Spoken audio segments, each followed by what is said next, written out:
Now, before I go from that, I just wanted to point out that there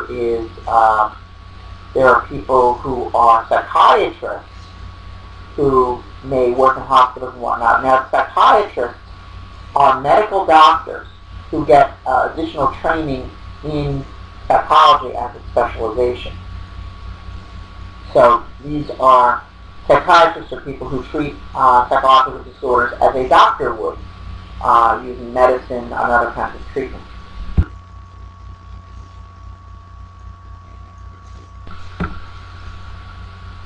If we want to talk about human behavior and looking at it from the biopsychosocial approach, this is an approach that is taking a multi-dimensional look at understanding behavior and mental processes.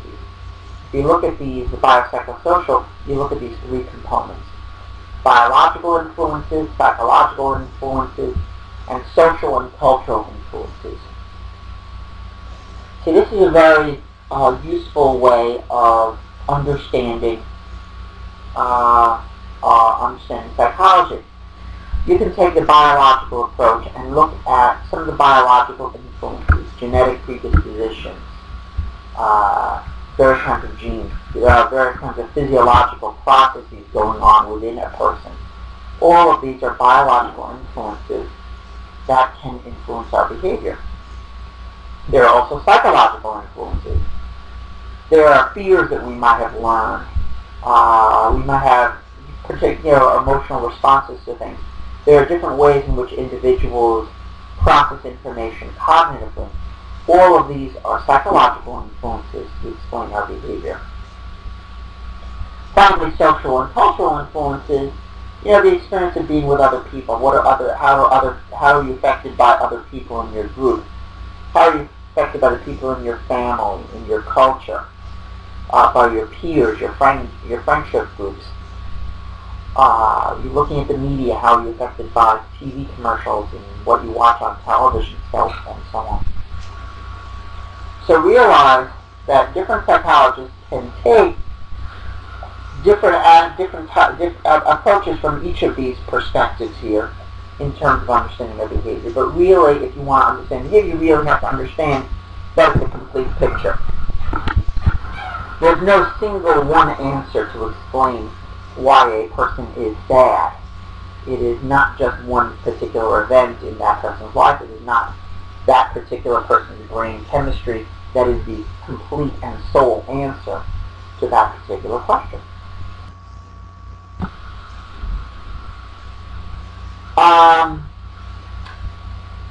There are the major psychological organization in the world is the American Psychological Association. This is the largest organization.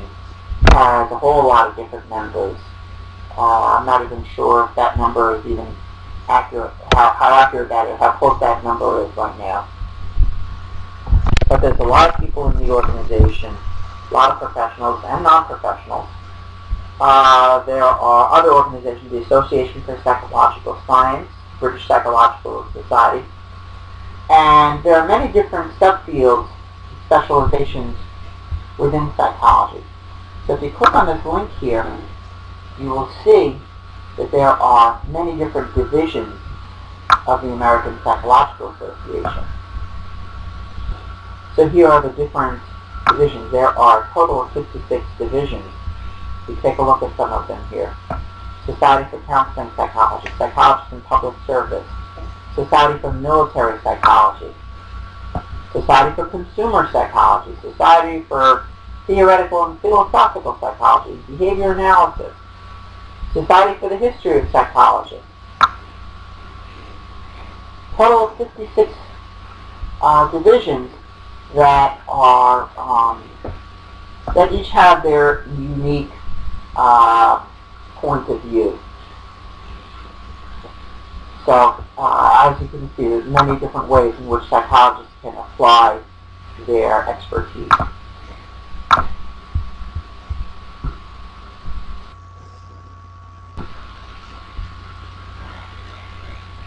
So let's look at some specific areas of specialization. that would be useful to look at.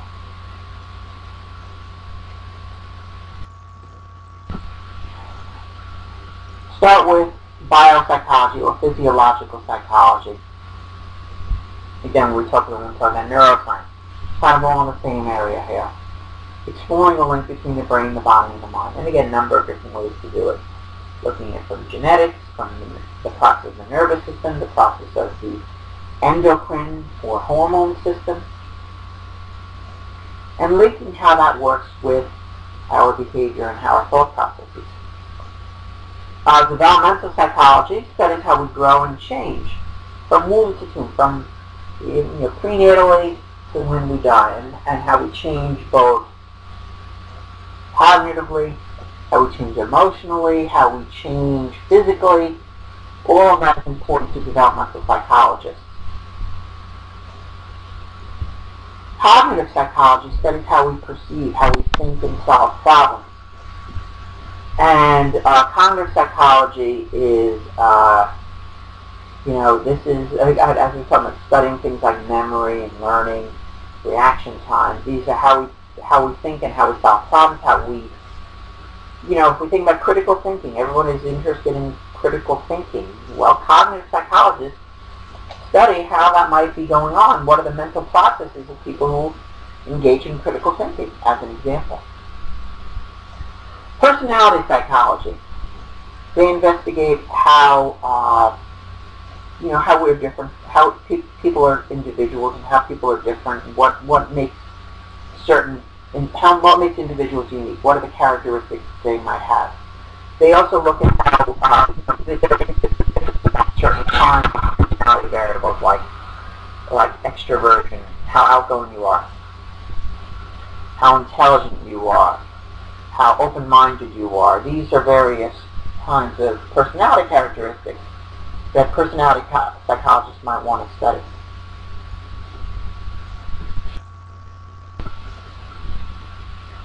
Social psychologists, on the other hand, look at how we are affected by other people, how we influence one another, how we behave in groups. And, so they study things like aggression, interpersonal relationships, just how we interact with each other, conformity, stuff like that. Now, my area of expertise is in social and personality psychology. So you really look at those as like two sides of the same coin, because we are individuals and we certainly are unique and we have our own unique characteristics. But nevertheless, we are affected by others, and our experiences with other people also color who we are as people. So who I am as a person is very much intertwined with my relations with my family, with my culture, and so on. And as a result, social psychology and personality psychology are interrelated very highly. Industrial and organizational psychology, they apply psychology to the workplace. So oftentimes, I.O. psychologists, as they're often called, will work as consultants for companies to help them run better, help them perhaps decrease turnover, help them to increase job satisfaction, help them run more efficiently. These are questions that I.O. psychologists often are called upon to research and study and help out with in the real world. So I know that that's pretty much of a growing field, and there are a lot of people who are doing very well as I.O. psychologists. Clinical psychologists, they are interested in the treatment and research regarding psychological disorders like major depression, like schizophrenia, like obsessive compulsive disorder, bipolar disorder, a number of other different kinds of disorders. Clinical psychologists study them and help treat them. So they look at the different kinds of treatments. They look at what the research says is what treatments are most effective. They engage in private practice as well. And they are the research behind putting together documents like the DSM-5, which is the Diagnostic and Statistical Manual for that clinicians use in terms of helping to diagnose their patients. Counseling psychology is another subfield of psychology, similar in some ways to clinical psychology, but they are treating people who may not have a psychological disorder necessarily, but are nevertheless who are having difficulties with stress, difficulties with coping with the environment, academic, job-related, marital stuff. So counseling psychologists give psychotherapy to people, help them with dealing with their problems and their day-to-day problems. Health psychology is a very important subfield. It looks at the relationship between psychology and your physical health. And research shows there are many different examples of how our health and body, our mind and our body are interrelated, how our how our mental processes can affect our health, how our how mental processes can affect our behaviors, which will then, of course, also affect our physical health, like getting us to perhaps having us start exercise more rather than smoking more, for example. Community psychology looks at the reciprocal relationship between individuals and their communities. They're looking at people not just as individual units, but as members of the community, and looking at how they're interacting with the different kinds of institutions in their community. Their schools, their jobs, their street, their families. So they're looking at the community as a whole. In fact, the health of the entire community can be looked at from a community psychologist point of view. How the person is interacting well in that community. And I believe there is an organization, if you want to study more about this, in the APA. Educational psychologists study the teaching and learning process in education. They're often consultants for schools, for educational programs, for developing new teaching strategies, for developing testing. They're very big on testing, educational psychologists, like the ACT, are pretty much designed mostly by educational psychologists. They are, how do we test people to assess their intelligence or assessing their abilities in certain ways in valid and reliable ways. As we'll talk about later, measurement is an incredibly important aspect of the science of psychology. School psychology are kind of like counselors who work to help individuals who are having problems in schools and helping students with the problems that they have in coping with the school environment, helping them become better, more successful students. And they also study the teaching and learning process. School psychologists and educational psychologists are very much interrelated as well. But yes, school psychologists are focusing on helping students achieve better and helping them cope better with school. Population and environmental psychology. This is a field that looks at how we interact with the environment and population, and how we can and how it can affect us as well.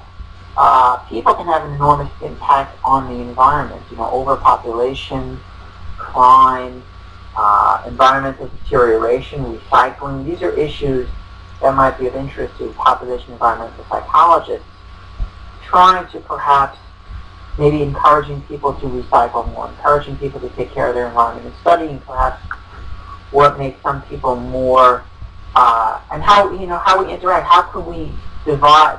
Think about the environment that we live in, how it can affect our behavior. In other words, the kinds of structures that are involved. Whether living in nature versus living in a city. It has environmental psychologists are interested in how that would have an impact on us. Psychology of women. They look at issues that are related to the unique experiences of women, and they're also looking at issues like gender, interested in men's experiences different from women's experiences. So psychology, we also call the psychology of gender. Interestingly enough, there is one of the divisions of the APA is the Society for the Study of Men and Masculinity. So they're looking at psychology of gender from the male point of view. It's a very interesting area to look at as well. Sport and exercise psychology, they look at psychological issues that are related to sports and athletics, exercise, and oftentimes you'll find sport and exercise psychologists working for professional sports teams, for example, helping athletes, not just physically but mentally achieve their best and to get past injury and so on. Forensic psychologists, they're looking at the relationship between psychology and the law. So forensic psychologists are often called upon as experts, for example, to look at various characteristics of particular kinds of criminals. You might see them on TV talking about when there's a serial killer on the loose, they'll bring in a forensic psychologist to talk about what might be going on with that person's mind and his motives. But a forensic psychologist can also work with attorneys in terms of helping them do a better job litigating, to do a better job of influencing juries. So there are a lot of different applications of forensic psychology as well, not just in terms of catching serial killers that you might see on TV.